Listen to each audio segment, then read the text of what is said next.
లాస్యప్రియ అకాడమీలో అభినయ మరియు లయ చిన్నప్పటినుంచి భరతనాట్యం నేర్చుకుంటూ ఉంటారు.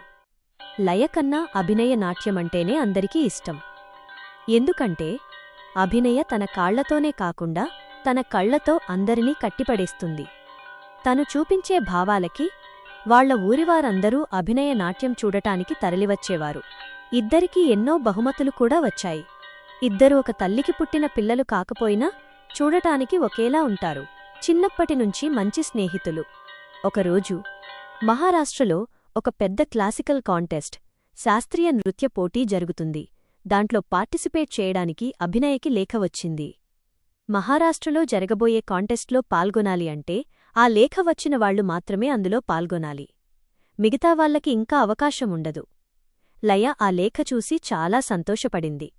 ఇంత గొప్ప దాంట్లో నీకు అవకాశం వచ్చింది, ఎలాగైనా నువ్వే గెలుస్తావు చూడు అనింది. కాని అభినయ మాత్రం లయకి ఆ అవకాశం రాలేదు అని బాధపడుతూ ఉంది. నీకు కూడా వచ్చుంటే ఇద్దరం సంతోషంగా వెళ్లేవాళ్లం కదా అనింది అభినయ. పర్లేదులే, నువ్వు వెళ్ళినా నేను వెళ్ళినట్టే అనింది లయ. ఇంకా మహారాష్ట్ర వెళ్లడానికి సరిగ్గా 3 రోజులు ముందు అభినయ, లయ ఇద్దరూ అకాడమీ నుంచి బయటికి వచ్చారు. వాళ్ల ముందు ఒక కార్ ఆగింది. అందులోనుంచి ఒక వ్యక్తి దిగి వాళ్ల మొహం మీద స్ప్రే చేశాడు. అంతే వాళ్లు పడిపోయారు. ఇంకా వాళ్ల ఇద్దర్నీ కార్లో ఎక్కించుకొని వెళ్లారు. కొంచెం సేపటికి అభినయకి మేలుకువ వచ్చింది. కళ్ళు తెరిచి చూస్తే తను ఎక్కడో ఒక పాడుబడిన బంగ్లాలో ఉంది. ఒక కృషిలో తనని కట్టేశారు. పక్కకి చూస్తే అక్కడెవరూ లేరు. గట్టిగా అరిచింది. అప్పుడు లయ నడుచుకుంటూ వచ్చింది. తన చేతిలో ఒక బలమైన కర్ర ఉంది. అభినయ అది చూసి ఆశ్చర్యపోయింది. లయ, నువ్వా నన్నిక్కడికి తీసుకువచ్చింది అని అడిగింది. అవును, నేనే అని ఎంతో పొగరుగా సమాధానమిచ్చింది లయ. దేనికోసం ఇలా చేస్తున్నావ్ అని అడిగింది అభినయ. చిన్నప్పుడు ముందు నేను నాట్యం నేర్చుకున్నా. ఆ తరువాత మీ అమ్మ వచ్చి మా అమ్మాయిని కూడా మీ అమ్మాయితో పాటు నాట్యం నేర్పించండి, నాకు భర్త లేడు. నేను ఏదో ఒక పని చేసుకుని చదివిస్తున్నా. ఆ నాట్యం ఏదైనా నేర్చుకుంటే తన కాళ్లమీద తను బ్రతికిద్ది అని ఏడిస్తే మా అమ్మ నిన్ను అక్కడ చేర్పించింది. మా డబ్బులతో నేర్చుకున్నావ్, నీ కాళ్లమీద బ్రతకడానికి నేర్పిస్తే చివరికి నువ్వు నన్నే తొక్కేశావ్ అనింది లయ. ఆ మాటలు విని అభినయ తట్టుకోలేకపోయింది. నేను రోజు నిన్ను తొక్కేయాలని చూడలేదు లయ. మన ఇద్దరం ఒక్కటే అనుకున్నా, కాని నువ్వు ఇలా మాట్లాడుతుంటే నేను తట్టుకోలేకపోతున్నా అని గట్టిగా ఏడ్చింది. ఆపవే, ఇంకా నీ నటన, నీ కళ్లతో కట్టిపడేగలవని నాకు తెలుసు. కాని నీ ఏడుపుతో నన్ను మోసం చెయ్యలేవు. అందుకే నీ కాళ్ళు విరగొట్టి నీ ప్లేస్లో ఆ కాంపిటీషన్కి నేను వెళ్తా అనింది.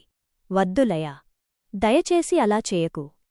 నేను గొప్పగా ఎదగాలని మా అమ్మ కోరిక. ఇప్పుడు నువ్వు ఇలా చేస్తే నేను వెళ్లలేను అనింది బ్రతిమిలాడింది. కాని లయ వినిపించుకోకుండా ఆ కర్రతో అభినయ 2 కాళ్లమీద కొట్టింది. లయ లయ అని గట్టిగట్టిగా అరిచింది. ఆ అరుపులకి ఒక ముసలాయన అటు వస్తాడు. అది చూసి లయకర్ర అక్కడ పడేసి పారిపోతుంది. ఆ ముసలాయన వచ్చి అభినయని చూసి కంగారు పడతాడు. వెంటనే వచ్చి తన కట్లు విప్పుతాడు. నువ్వు నాట్యం చేస్తావు కదా అమ్మా, ఏమైంది నీకు? ఎవరూ ఈ పనిచేశారు అని అడుగుతాడు.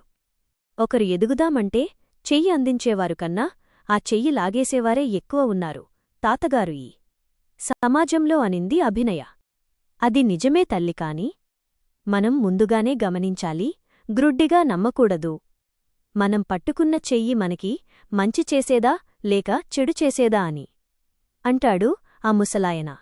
నేను ఇప్పుడు నాట్యం చేయలేను తాతగారు. మా అమ్మ కోరికను తీర్చలేను. నేను నా కాళ్లమీద నించోవాలి అనుకుంది, కాని నా అడుగులే కుప్పకూలిపోతున్నాయి. ఒక్క అడుగు కూడా పడట్లేదు అని ఏడ్చింది. తప్పు తల్లి, అలా బాధపడకూడదు. కేవలం నీ 2 కాళ్లకి గాయాలయ్యాయి. ఆ మాత్రానికే నువ్విలా అయిపోతే ఎలాగా? మరి ఎందరో కాళ్ళు లేకపోయినా నాట్యం చేశారు. నీకు తెలియదా ఆ విషయం?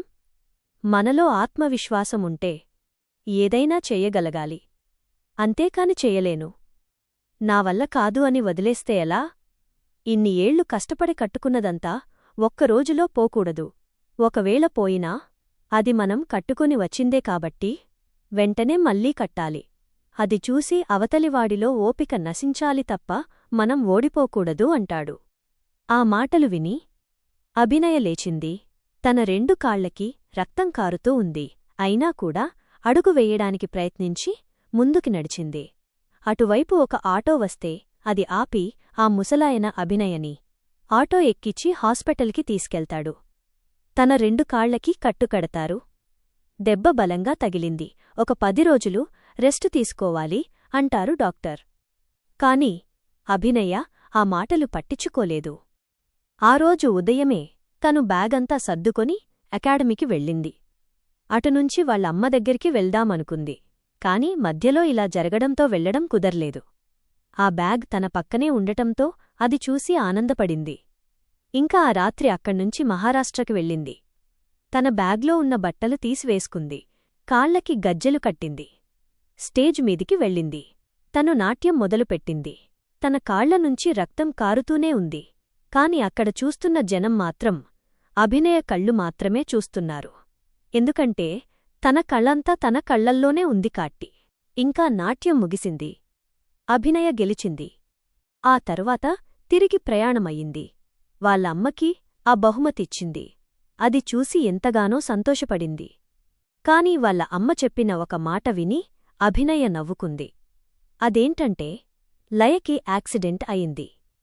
తను ఎవరో కూడా తను గుర్తుపట్టలేనంతలా గతం మర్చిపోయింది అని.